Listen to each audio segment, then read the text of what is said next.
Kumailah ni Nabi ni. Barang siapa yang berkata tentang Al-Quran bira'yihi, dengan penglihatannya ataupun logikanya sendiri, falyatawabba, maka bangunkan lagi maq'adahu, tempat duduknya di dalam neraka. Nah, selamat menikmati neraka. Itu Kumailah, itu Nabi yang bilang. Biar lebih mudah.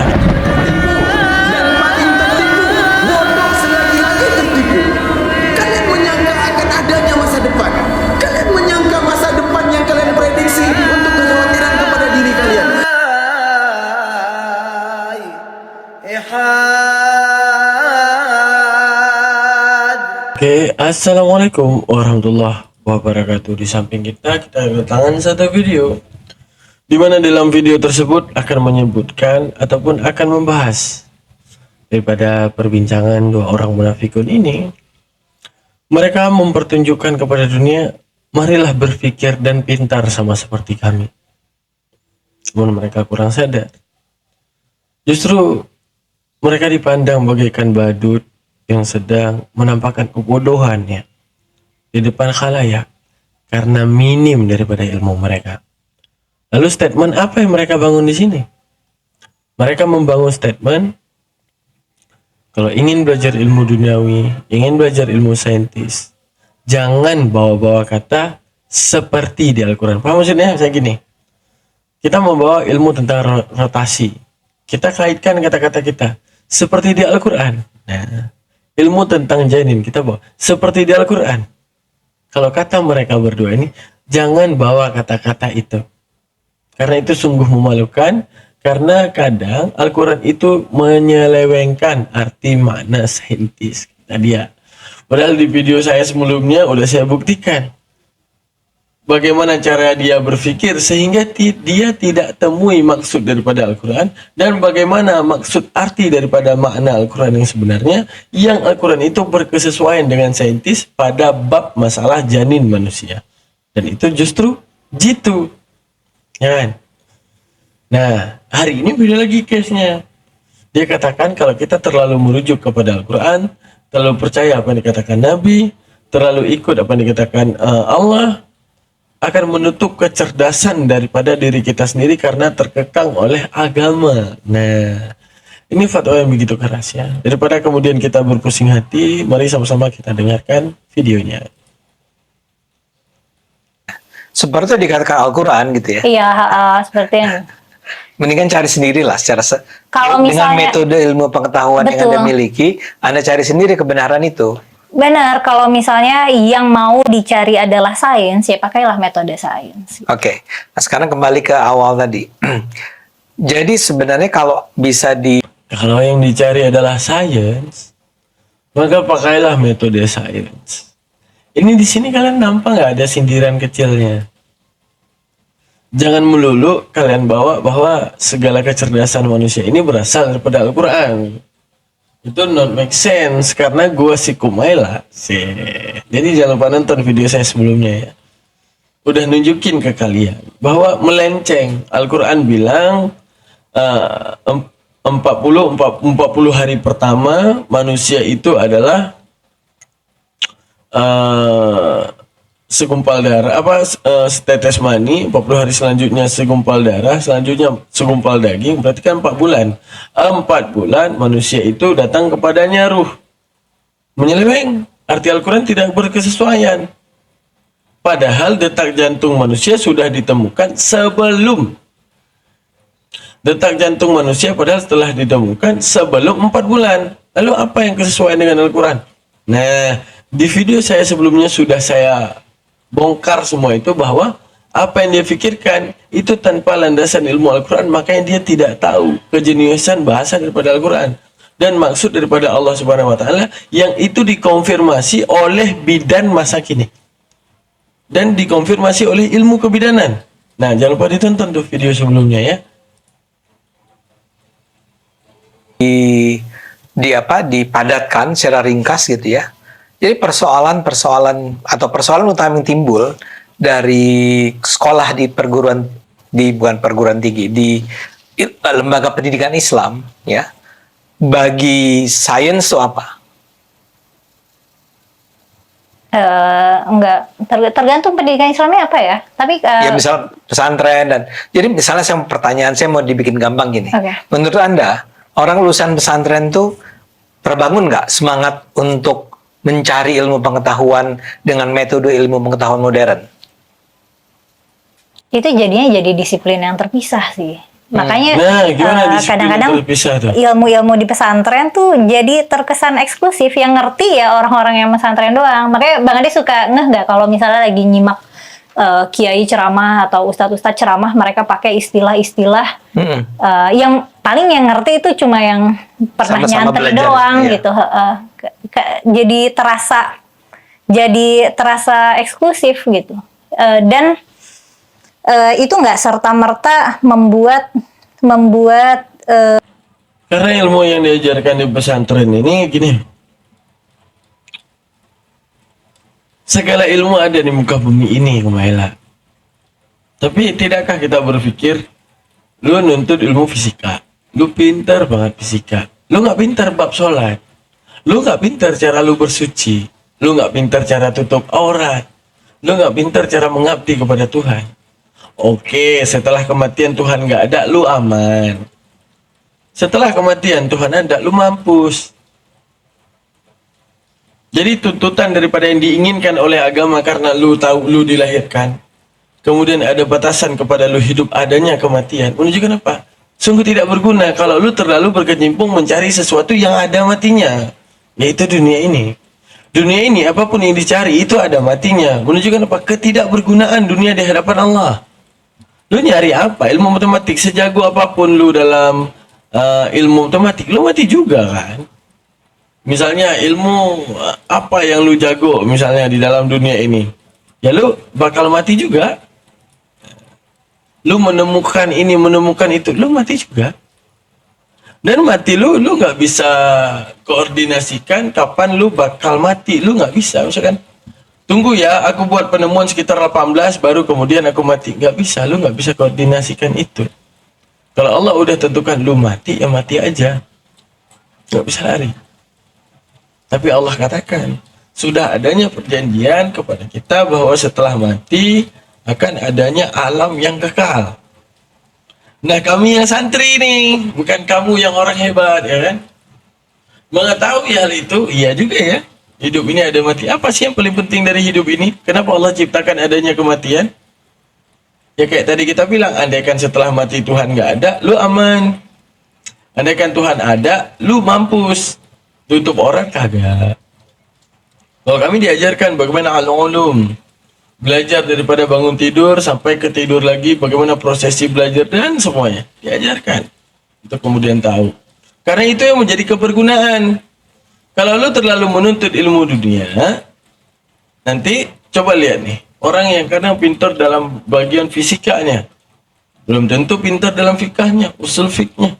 Belum tentu pintar dalam keagamaannya. Itu yang membuat mereka nanti menyesal begitu kemudian berada di alam barzahnya Allah. Menyesal begitu di alam mahsyarnya Allah. Menyesal begitu di alam mizannya Allah. Menyesal begitu di alam hisabnya Allah. Kenapa mereka menyesal? Ya Allah, begitu sedikit amal kami di mizanmu ya Allah, karena kelalaian kami terhadap dunia ini. Karena kami terlalu menuntut apa yang kami inginkan. Padahal itu semua tidak berguna bagi kami. Buktinya kami hidup sekarang dan hidup yang kedua bagi kami setelah yang engkau bangkitkan ini sifatnya kekal tapi bekalku sedikit. Lalu para santri-santri dengan tenangnya jalan ke depan. Ya Allah, telah engkau hinakan kami di dunia, maka banggakanlah dan muliakanlah kami di akhirat. Andaikan Tuhan ada. Andaikan Tuhan gak ada, lu aman. Dan andaikan Tuhan nggak ada, kami pun aman. Tapi kalau Tuhannya ada, lu mampus, gua enggak. Karena lu berani dengan mulut munafik lu menebarkan fitnah terhadap Islaman tanpa landasan ilmu yang lu tahu. Ilmu pengetahuan menjadi kaya, karena lagi-lagi di dalam tradisi belajar Islam juga ada ada asas otoritas yang menurutku berlebihan ya. Jadi kalau misal udah ada ulama siapa gitu menulis tentang masalah itu, seolah-olah kita tuh jadi nggak berani lagi punya pendapat baru atau punya karya baru. Mengkritik ulama sekarang teman-teman, dia masuk kepada mengkritik ulama, dia masuk kepada tidak mau dengar kata-kata ulama. Gua mau berpendapat sendiri, bodoh amat. Bodoh amat Nabi ngomong ataupun enggak, bodoh amat Allah berfirman seperti itu pun enggak. Apa yang otak gua pikir ya itu udah bener aja gitu. Itu yang dia mau kan. Baru kita beraninya ngutip. Padahal justru dalam ilmu pengetahuan kita tuh justru didorong untuk men-challenge, mempertanyakan yang Anda katakan sebagai sikap skeptis terhadap kebenaran itu. Skeptis Itu yang nggak bego. diajarkan di dalam lembaga-lembaga ilmu pengetahuan Islam ini atau lembaga pendidikan Islam. Secara umum tradisinya begitu, malah ada yang lebih keras lagi. Suka gini, itu belajar ini dari mana gitu, siapa gurunya, ada sanatnya enggak gitu. Jadi sanat itu apa ya, chain of transmitter gitu, rantai periwayat. Jadi kalau misalnya anggaplah aku belajar tentang hukum Islam, tapi aku belajarnya bukan dari orang yang ngasih sanat gitu. Misalnya dari Ustadz A itu nggak bisa ngasih sanat, aku harusnya belajar ke Ustadz B. Jadi kayak ilmu pengetahuan itu kan harusnya masalah penyebaran ilmu pengetahuan, bukan masalahnya melanggengkan otoritas gitu. Nah, ada tradisi dalam keilmuan Islam tuh kita Siapa bilang melanggengkan otoritas? Lu bener-bener nggak ngerti Islam ya? Bener-bener si bego itu tentang Islam ya. Tapi jangan bahas Islam deh. Lu murtad aja dulu dah. Karena gini, kenapa ilmu sanad itu harus ada? Al-Quran nggak turun buat lu. Siapa yang paling mengerti daripada dia? Kan bilang tadi kebebasan bermaksud, kebebasan dalam menafsirkan. Jadi kita harus ngutip pendapat ulama ini. Itu adalah ketidakbebasan dalam pengetahuan, kata dia. Masalahnya, kita itu harus selisan, segambar dan seirama omongan kita dengan apa yang dikatakan oleh Rasulullah. Kenapa seperti itu, Bang Daman? Karena finalnya Al-Quran di era Rasulullah. Yang berhak menjabarkan Al-Quran cuma Rasulullah.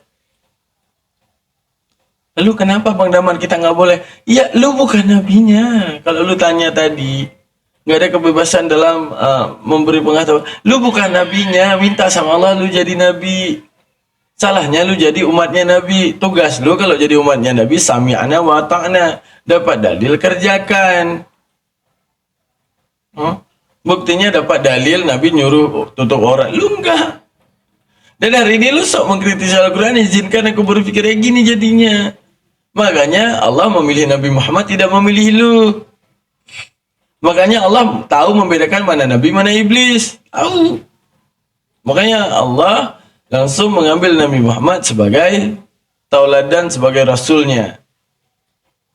Nah, Nabi Muhammad yang dipilih oleh Allah sebagai rasul. Jadi selisan. Jadi bagaimana agar kita bisa selisan dengan Rasulullah? Ya kita akan mencari para ulama yang selisan dengan Rasulullah. Era paling dekat yaitu sahabi Rasulullah, sahabat. Era paling dekat dengan lisan Rasulullah, tabi'in. Era paling dekat dengan lisannya Rasulullah, tabi'in, karena bersambung kepada lisannya sahabat. Selanjutnya era ulama sampai ulama tersebut yang punya guru, yang guru tersebut guru sampai ke Rasulullah. Karena agar seirama. Karena maksud seseorang hanya seseorang itu yang tahu. Misalnya gini saya bilang. Apa ya? Bahasa kode kita. Misalnya kita ngekode orang. Nah, misalnya gue bilang, saya lagi duduk nih sama teman saya. Men, gue tadi udah ke showroom. Gue nyari mobil kesukaan gue. Anjir. Gue udah nemu, men. Untuk kali ini, gue gak peduli dah fitur apa yang dia tawarin. Gue udah benar-benar suka sama tuh mobil. Padahal yang kita maksudkan bukan mobil, tapi kita sedang bercerita, aku udah ke rumah si cewek itu. Aku udah ngelihat bagaimana bapak dia, mama dia. Aku udah gak butuh sales lagi. Aku gak butuh fitur apa lagi. Yang aku mau cewek itu jadi milik aku. Jadi siapa yang paling berhak menjelaskan hal itu? Aku dan orang yang kukatakan. Andaikan itu tidak lu, misalnya ini perkataan aku ini berjalan masalah mobil. Masuk ke bacaan tentang aku menceritakan mobil ini masuk ke pengetahuan lu, Kumaila. Apa yang lu baca? Oh, ini si Daman lagi ceritain mobil, dia beli mobil dari itu. Kan salah. Karena yang gua maksud itu adalah bahasa kode bersama teman gua ataupun sahabat gua menceritakan tentang ada seorang wanita yang aku nggak peduli, aku udah cinta banget sama tuh orang. Kan gitu. Jadi yang paham masalah itu aku dan temanku. Begitu juga Rasulullah sama seperti kita manusia. Bahasa sastrawinya tinggi. Menjelaskan Al-Quran dan di dalam Al-Quran itu punya sastrawi tinggi. Rasulullah menjabarkan.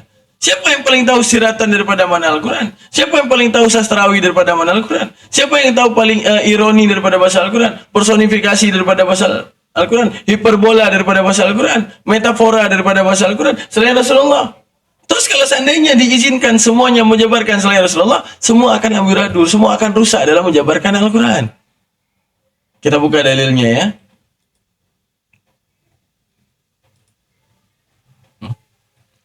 Jadi harus, ini katanya si orang ini, si cewek tai kucing ini katanya dia adalah lulusan tafsir ya, tapi masa dia nggak tahu? Ini tafsir kan terbagi, ada tafsir bil ma'sur, tafsir yang paling terima. Tafsir bil ma'sur adalah metode penafsiran yang bersumber dari riwayat yang jelas. Tafsir ini disebut tafsir riwayat dan tafsir bil mangkul, dari penukilan. Nah, berasal dari Al-Quran, hadis, riwayat sahabat dan tabi'in. Kenapa seperti itu? Ya kayak gitu. Al-Quran turun kepada Nabi Muhammad. Nabi Muhammad ditugaskan oleh Allah merincikan Al-Quran, menjabarkan apa yang dimaksudkan Al-Quran. Bukan si Kumaila, tapi Nabi Muhammad yang dipilih oleh Allah. Kenapa lu iri sama Nabi Muhammad? Lu menjadi Nabi 26, bangun ajaran lu.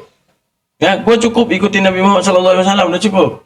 Ya, lu bangun ajaran lu. Kalau lu mau jelasin Al-Quran dengan versi lu, apa kira-kira yang lu protes daripada penjabaran Al-Quran gitu?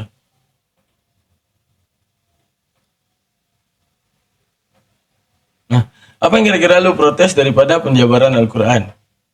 Ini apa nih? Nah, itu takrif itu bil ma'sur. Tujuan apa? Berasal dari Al-Quran, hadis, riwayat sahabat dan tabi'in.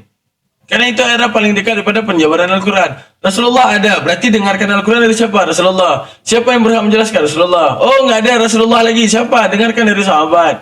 Oh, nggak ada sahabat lagi. Dengarkan lagi dari tabi'in. Nggak ada. Dengarkan li tabi'in. Nggak ada daripada era-era ulama yang sampai ilmunya kepada era-era tersebut. Nah, siapa misalnya At-Tabari, Ibnu Katsir, Al-Atiyah, banyaklah termasuk Imam As-Sawi, Jalaluddin As-Suyuti, Al-Mahalli, ya. Jadi sekarang kalau metode daripada si Kumaila ini, Nabi udah duluan memperingatkan, bahkan Nabi melaknat lu gitu.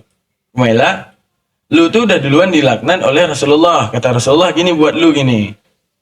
Ini kata Rasulullah ya. Boleh dibuka di berapa ini? At-Tirmidzi berapa nih? Aku lupa nomornya. 2951. Apa dikatakan? Ini buat lu. Kata, ittaqu hadisa anni, kata Rasulullah. Takut olehmu. Takutlah jikalau engkau menciptakan segala sesuatu yang baru daripadaku. Artinya, menjelaskan sesuatu di luar apa yang aku jelaskan. Memperbarui ajaranku, dan itu tidak aku perintahkan. Illa ma'alimtun, kecuali apa yang aku ajarkan. Nah, misalnya Kumaila ingin, kayak contoh di video sebelumnya dia menjabarkan bahwa janin itu ditiupkan ruh di 4 bulan, dan bagi dia ruh itu detak jantung. Siapa bilang? Padahal jelas-jelas Al-Quran menjelaskan tentang apa itu arti ruh. Padahal Al-Quran jelas-jelas menjelaskan apa itu arti ruh. Tapi ini orang nggak mau dengar. Dia menjabarkan arti ruh detak jantung dan menyalahkan Rasulullah, memberikan info palsu. Gitu. Faman kazaba, siapapun yang berbohong, alayya di atasku. Nah, dia si Kumaila Nabi. Alayya di atasku. Muta'amidan, lagi sengaja dia Nabi. Sengaja dia datang ke podcast-podcast yang seperti itu untuk mengumbar bahwa engkau, wahai Rasulullah, dan Allah Ta'ala sedang berbohong. Fal yatawabba maq'adahuna, bangun kursi engkau minan nar, daripada surga, bangun singgasana engkau dari neraka, katanya. Dia Rasulullah, namanya Kumaila Rasulullah. Kemarin dia ngomong Madir Manduk, katanya Al-Quran ini Allah nggak maha tahu. Karena apa? Teorinya salah. Teori masalah 4 bulan janin itu salah, udah ada di jantung, katanya salah, berarti Tuhan salah, nggak maha tahu. Terus teorimu juga ditolak Nabi katanya kan dalam hadis Arba'in juga engkau menyebutkan 4 bulan setelah itu kan. Nah, padahal sahabatmu udah mengatakan bahwa Sadiq dan Masduq, bahwa engkau itu dibenarkan dan pembawa kebenaran, tapi dia nggak percaya. Katanya Rasulullah itu berbohong masalah ruh. Karena apa? Di era modern sekarang detak jantung itu sebelum 4 bulan udah didapati. Padahal engkau menjabarkan ruh bukan masalah tentang jantung, kan gitu ya Nabi. Nah, terus Nabi bilang, "Waman qala fil Qur'ani." Ya, ini Kumaila nih Nabi nih. Barang siapa yang berkata tentang Al-Qur'an bira'yihi dengan penglihatannya ataupun logikanya sendiri, falyatawabba, maka bangunkan lagi maq'adahu tempat duduknya di dalam neraka. Nah, selamat menikmati neraka. Itu Kumaila, itu Nabi yang bilang. Biar lebih mudah kita baca ini artinya. Nah, ini artinya nih, baca ya. Nih, aku artikan. Rasulullah SAW bersabda, hati-hatilah dalam menyampaikan dariku, kecuali apa yang telah aku ajarkan kepadamu. Barang siapa yang berdusta atas namaku dengan sengaja, maka hendak ia menempati tempat duduk di dalam neraka. Dan barang siapa yang mengatakan sesuatu terhadap Al-Quran menurut pendapatnya sendiri, maka hendak ia menempati tempat duduknya dalam neraka. Rasulullah menjabarkan, kalau mau tahu tentang Al-Quran, maka jabarkan Al-Quran sesuai apa yang aku jabarkan. Jabarkan Al-Quran sesuai apa yang pernah aku ajarkan. Biar kamu tidak tersesat, karena Al-Quran itu turun buat aku, maka aku yang berhak menjabarkan Al-Quran. Kalau lu mau protes, protes Allah. Bilang sama Allah, ya Allah jadikan aku Rasul, jangan Nabi Muhammad. Aku pengen jadi Rasul juga, sama seperti Nabi Muhammad. Nah, minta ke Allah, minta jadi Rasul juga gitu. Biar bisa jabarkan Al-Quran. Kata Rasulullah kepada sahabatnya, ya, barang siapa menjabarkan Al-Quran di luar apa yang pernah aku jabarkan, itu dia bangun sendiri istananya di dalam neraka tuh. Karena Al-Quran turun kepada Rasulullah, maka dia yang paling berhak menjabarkan. Lalu kepada era-era selanjutnya, tugasnya apa? Bukan menjabarkan Al-Quran, tapi menukil lisan Nabi tadi, memindahkan lisan Nabi tadi sampai ke era modern. Makanya wajibnya ilmu sanad. Dan Kumaila hari ini mengatakan apa? Ilmu sanad itu sangat membatasi manusia dalam berpengetahuan. Bodoh. Apanya yang membatasi? Masalahnya, andaikan begitu banyak yang menjabarkan Al-Quran, contoh Kumaila dengan versi seperti ini, Allah izinkan, silakan jabarkan Al-Quran menurut kalian, nggak mesti dengan Rasulullah, nggak punya otoritasnya. Kumaila jabarin gini, Bang Daman kayak gini, ini kayak gini, itu kayak gini. Menunjukkan apa? Nggak ada kesesuaian dalam Islam. Semua salah dan semuanya benar. Tanpa otoritas tertinggi dalam penyabaran Al-Quran. Mau sama seperti Bible. Bible satu dalil nih, ada satu dalil. Akulah jalan kebenaran dan hidup, itu satu dalil. Dikonsumsi oleh orang, beda denom keluar. Dikonsumsi oleh orang yang berpaham bahwa Yesus, include Bapa, include Roh Kudus, akan terpaham apa? Oh, ini oneness dia. Nggak tritunggal dia. Siapa yang mati tiang salib? Berikut Yesus, berikut Bapa, berikut Roh Kudus. Oke. Padahal satu dalil yang dia pegang, karena nggak ada otoritas di balik penjabarannya. Satu dalil nih. Dalil apa? Akulah jalan kebenaran. Diekstrak oleh orang Tritunggal. Akulah jalan kebenaran dan hidup. Nah, berpaham dia Tritunggal. Terus diekstrak oleh saksi Jehovah. Berpaham dia utusan. Ya, diekstrak oleh Kolindianisme. Berpaham dia apa sebagai anak Tuhan ataupun Tuhan dengan derajat kedua. Padahal satu dalil. Tapi karena tidak punya otoritas, boleh ditafsirkan sembarangan. Sehingga apa yang terjadi? Perbedaan pendapat terus. Tapi kalau kita final, aman. Rasulullah menjabarkan seperti ini, dengarkan seperti Rasulullah jabarkan. Kalau ada yang menjabarkan Al-Quran di luar apa yang dijabarkan Rasulullah, maka tempatnya di neraka itu orang. Nah, jadi Allah menjaga ajarannya dengan satu komando, itu Rasulullah. Semua penjabarannya harus sesuai dengan dijabarkan oleh Rasulullah. Kita dengarkan lagi, munafikun ini ngomong apa lagi.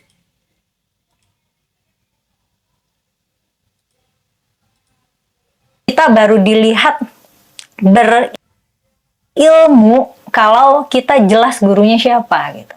Nah, itu nggak ada tuh kan di disiplin ilmu lain gitu. Kalau seorang pakar ilmu komunikasi, kalau dia memang punya knowledge-nya, siapapun gurunya nggak masalah gitu. Betul. Tapi di dalam tradisi Islam masih ada kayak gitu. Ya, sebetulnya dalam misalnya tadi bukan masih ada kayak gitu. Lu ilmu dunia lu bayangin. Ilmu Islam ini gimana ya cara kita bilang? Gimana cara kita bilang? Kok kesel aku?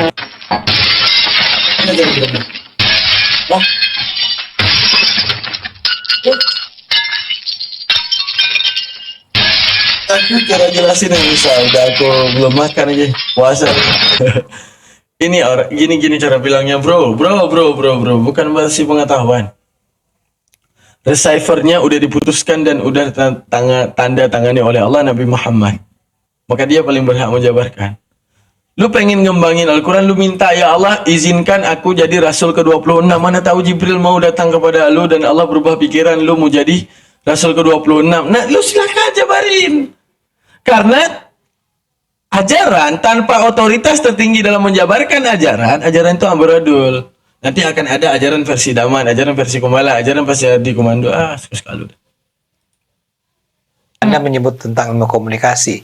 Ya ada juga sih faktor Anda sekolah di mana. Ya, Jadi ya. misalnya Anda sekolah di sekolah yang critical school atau sekolah-sekolah yang lebih ke administrative school. Artinya yang satu Ya. lebih ke mempertanyakan, yang satu lebih melanggengkan. Ya, tapi bukan berarti tidak mempertanyakan ya. Ya. Tapi kemudian ya itu tidak dianggap sebagai kebenaran yang absolut. Ya.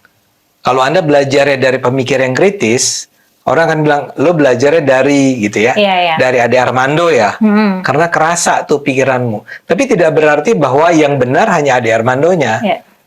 iya nggak? Itu yang tidak terjadi di dunia. Tapi kan Itu ilmu dunia.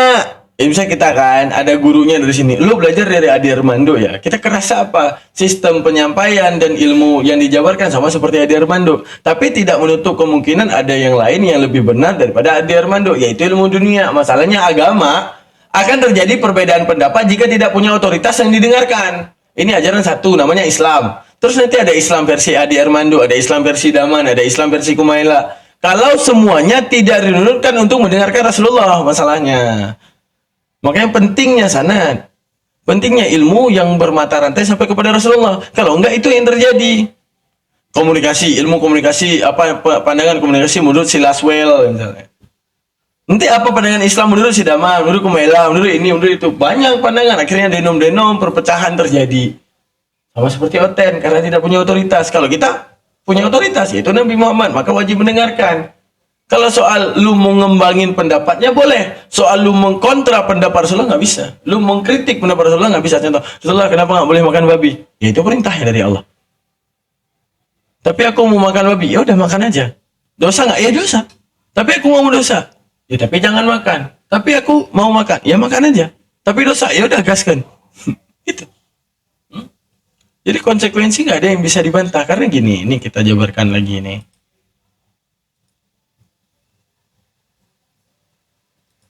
Ini benar-benar nggak punya ilmu nih orangnya berarti ya. Tafsirul Ma'sur nih ayat-ayatnya kan. Sebutkan. Nih dalam tafsir Al-Mubad hati ini. Ittaqut tafsira fa innahu wa riwayatu anillah. Hati-hati dalam menafsirkan ayat Al-Quran karena tafsir adalah riwayat daripada Allah. Diperingatkan oleh ulama-ulama terdahulu. Nih. Di As-Sabi' mengatakan wallahu ma min ayatin illa waqad sa'alat anha walakinnaha riwayatun anillahi azza wa jalla. Demi Allah tidak ada satupun melainkan telah kutanyakan, namun berhati-hatilah dalam menafsirkan ayat Al-Quran karena ayat tersebut dalam riwayat dari karena ayat tersebut adalah riwayat daripada Allah. Siapa yang meriwayatkan? Ibnu Jarir. Nah, sebutkan lagi oleh Abu Ubad Al-Fudail, kana ashabina yataquna takuna tafsiru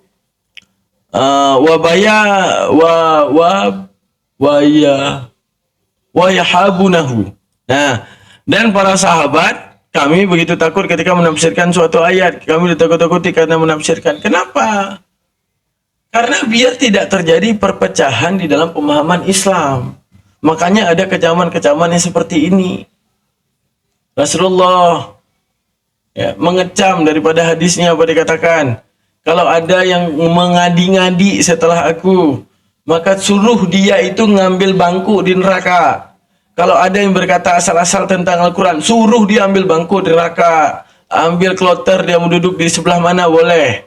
Dia mau masuk neraka gitu kan. Nah, untuk menunjukkan apa? Inilah otoritas tertinggi daripada penjabaran Al-Quran itu pada Rasulullah. Makanya pentingnya ilmu sanad. Dan lu ingin mengatakan apa? Ini kalau kita terlalu dengar Rasulullah, kita nggak berkembang ilmunya. Ya udah nggak usah dengar Rasulullah, keluar daripada ajaran Rasulullah kan mudah. Kita tidak diberi kebebasan daripada menjabarkan Al-Quran ini. Lu bukan nabi, kalau lu nabi juga diberi kebebasan, diberi kita baru bahkan.